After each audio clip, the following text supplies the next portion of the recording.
My favourite science fiction reads of 2023, the books that I enjoyed most, coming right up.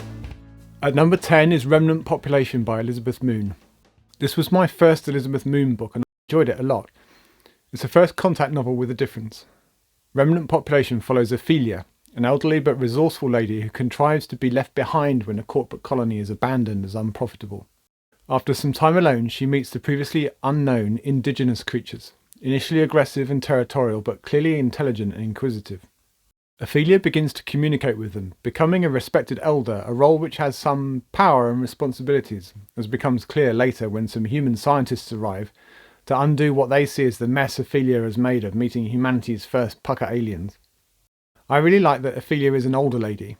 It's unusual enough to have a female lead, but to make her elderly is a different take entirely. I liked her hidden depths, her inner strength and her sharp wit. And despite appearing to be a bit doddery, she totally runs rings around the humans when they arrive later in the book. It's a good read, I heartily recommend it.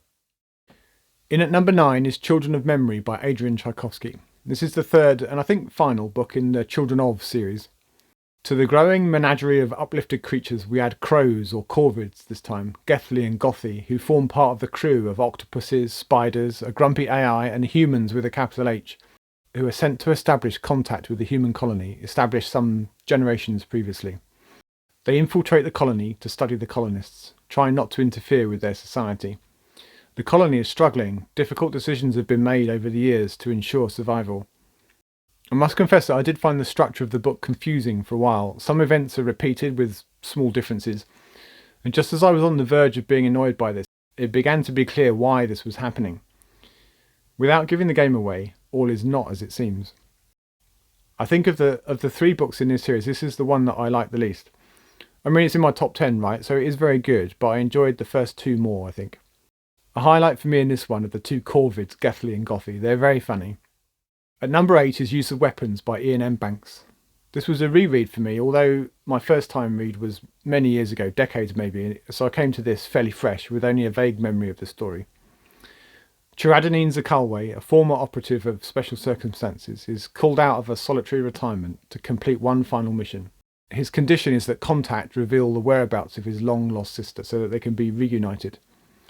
I like the structure. There are 2 timelines. One is in the present, detailing Zakalwe's journey and the execution of his mission, and the other is his backstory. And this is done in the form of snapshots from his past, with old missions, old lovers, close shaves, and a particularly harrowing telling of the death of one of his 2 sisters, and also of his best friend. The weapons of the title are not just objects, they're also people. Zakalwe is just another weapon that Special Circumstances use to deal with untidy problems on the periphery of the culture. I also enjoyed the double plot thread, and I enjoyed, if that's the right word, the family reunion at the end, where let's just say that some shocking home truths are revealed, and it stuck with me.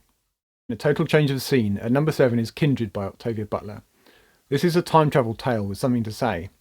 Dana, an independently minded black woman, is minding her own business in 1970s California when with no warning she's flung back in time to the early 1800s. A boy is drowning, and before she can figure out what the hell just happened, she wades in and saves his life. She subsequently finds that she's fetched up on a slave plantation in the deep south. The boy, Rufus, is the son of the plantation owner, and it's not a good place for a black woman. He's called back to the past a number of times, each time to save his life. What is the cosmic connection that's causing this? There are a bunch of things that I like about this book. I enjoyed the fact that time moved at different speeds. A day spent in the past might only seem to have been a few minutes in her 1970s timeline. This fact has some deep implications later in the book.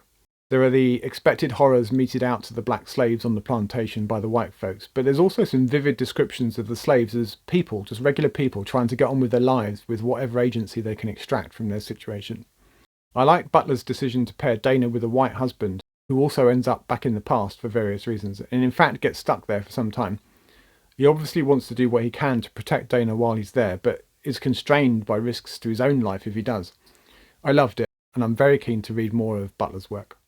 At number 6 is another timey-wimey book, although rather different in character this time.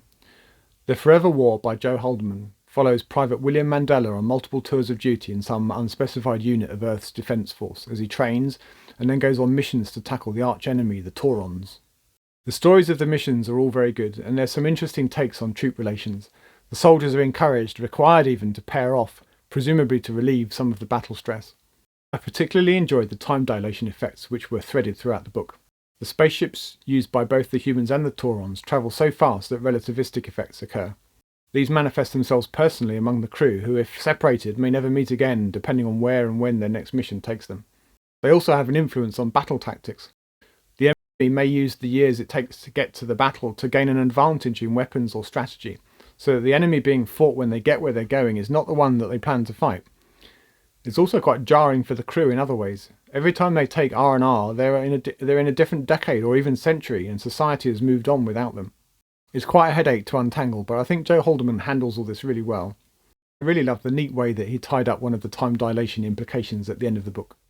We're halfway. Thanks for staying with me so far. Stick around to find out which book was my book of the year for 2023. At number 5 is Inverted World by Christopher Priest. There was a lot to like about this book. This was my introduction to Priest's prose style, and it was rather good. Descriptive, but not at all bloated. I quickly felt at home in the world that he was describing, and felt like I got to know the main character, Hellwood Man, equally quickly. And then things got weird. In this world, this inverted world, there is some strange shit going on. Their world is the City of Earth, which is pulled along train tracks that workers or guildsmen must continually lay in the path of the city. They must move it to avoid calamity and destruction. If they slow down too much or get too far from the optimum, bad things will happen. Why? We don't know. That's just the way that it is. I really enjoyed this book. I liked the writing, and I thought that the main character was engaging, and I enjoyed the gradual reveal, the clues as to what on earth was going on. I thought that the ta-da moment at the end was particularly good, if somewhat abrupt as an ending. I'll definitely be coming back to read more Christopher Priest books. At number 4, some top-notch space opera fun with Werner Vinge's A Fire Upon the Deep. We're in the far future where humanity has managed to gain a single toehold in the beyond, which lower-tech societies don't usually reach. That toehold has since grown and spread across several planets and is now billions strong. We meet Ravna, who's the only human apprentice aboard a space station run by a more technologically advanced alien species. This space station is a relay for a galaxy-spanning internet, a message transmission service. I enjoyed Vinge's prescient take on how such a message service might quickly get filled with lies and half-truths. Sounds familiar, right?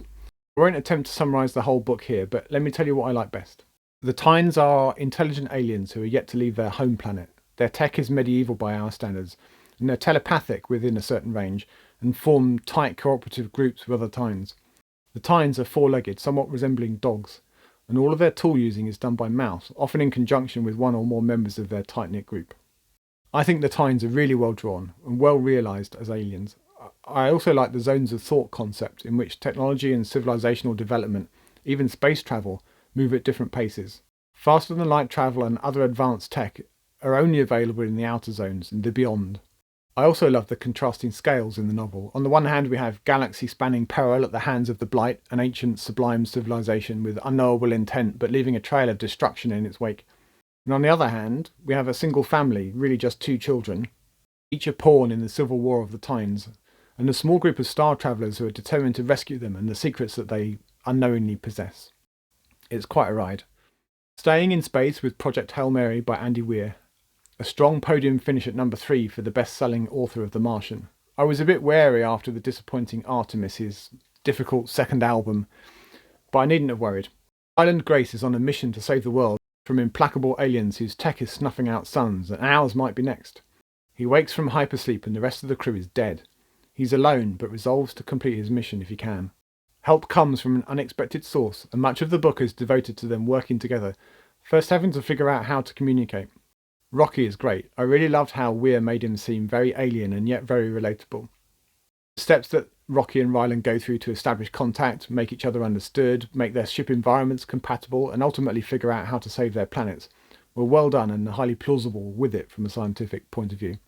It's not a particularly challenging read, it's kind of a popcorn book, a crowd pleaser, and my friends, I was very happy to go along with them. At number 2 we have a double bill, Connie Willis's Blackout and All Clear, which is really one 1400-page monster novel split into 2 books. This is another time travel tale, following 3 historians sent back from 2060. Each is sent back to observe a particular aspect of the Second World War. It could be Dunkirk or the Blitz, VE Day, the preparations for D-Day, whatever it might be. The time travel process is pretty well established, and each historian is confident that nothing that they could do could possibly influence the path of history. Or could it? Things are not quite as they should be. None of them arrives quite where they should be, or nor when they should be, and it quickly transpires that they're trapped in the 1940s. We meet a large cast of supporting characters, and there are several plot threads to follow, some in the same timeline in 1940, some in different timelines later in the war, with occasional glimpses of the slightly panicky scenes in 2060. I really love the historical detail, which must have been painstakingly researched, and I really felt like I was there with the characters. It was quite immersive. What I was not expecting was to feel so emotionally invested, or at least not as much as I was. By the final couple of hundred pages, I was on the edge of my seat, occasionally reeling from the latest revelations, some of which were real gut punches. My favourite characters were Alf and Binny, the mischievous slum kids with a heart of gold, who went from being really bit players in the first book to being core characters around whom the story eventually revolved. I couldn't put it down, and I spent quite a lot of the final 100 pages with something in my eye. Quite a lot of something, it turned out. It may have been actual sobbing. I loved it. So, what can top all of those? Number one, it's another quite different take on time travel. The First 15 Lives of Harry August by Claire North introduces us to the final moments of Harry August's 11th life, where a young girl visits his deathbed and tells him on the first page, solemnly, that the world is ending, and it's happening faster and faster. It's a lot to take in on page one of a book. Wait, what? It's his 11th life? Who's this little girl, and why does she sound so serious, so grown up? And what do you mean the world is ending, and faster and faster? As implied by the title, Harry August is reincarnated as himself. He lives the same life over and over again. There are others like him, but not many, and they're a wary bunch. There were so many immensely satisfying aspects to this book. I enjoyed the structure, which jumps around from one life to another, giving a glimpse into some aspect of Harry's path. Nothing is wasted here. Everything we see has some meaning or some relevance to what happens later in the book. I really like the idea of the messages, like that of the little girl on the first page, being passed in slow motion backwards and forwards in time, from young to old, and vice versa. And I like the way that Claire North introduced jeopardy into the story. The reincarnated have only two vulnerabilities. They can be snuffed out of existence entirely if they're never born, so they're each warned to keep the time and the location of their birth a closely guarded secret. Or they can be wiped via a process called the forgetting. All of their many lives and accumulated knowledge and experience are lost forever, consigning them to starting the whole process again, including the traumatic business of what will seem to them to being reborn for the first time and realising that they have a single lifetime of experience in their heads. It's a mental health disaster waiting to happen. I also really love the interplay between Harry and Vincent, another Kalachakra, another reincarnated. They're friends across multiple lifetimes, but there's an ambiguity in their relationship. Are they really friends, or does each need to keep tabs on the other for some reason? Might Vincent be the cause of the world ending faster and faster?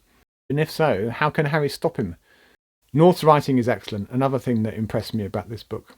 I read Harry August a few months back now, and I'm still thinking about it. It's excellent and very worthy of my favourite read of the last 12 months, my book of the year for 2023. What was your favourite read this year? Did you read any of my top 10, and did you enjoy them too? Let me know in the comments, I'd love to hear from you. As always, thank you for watching, and until next time, goodbye for now.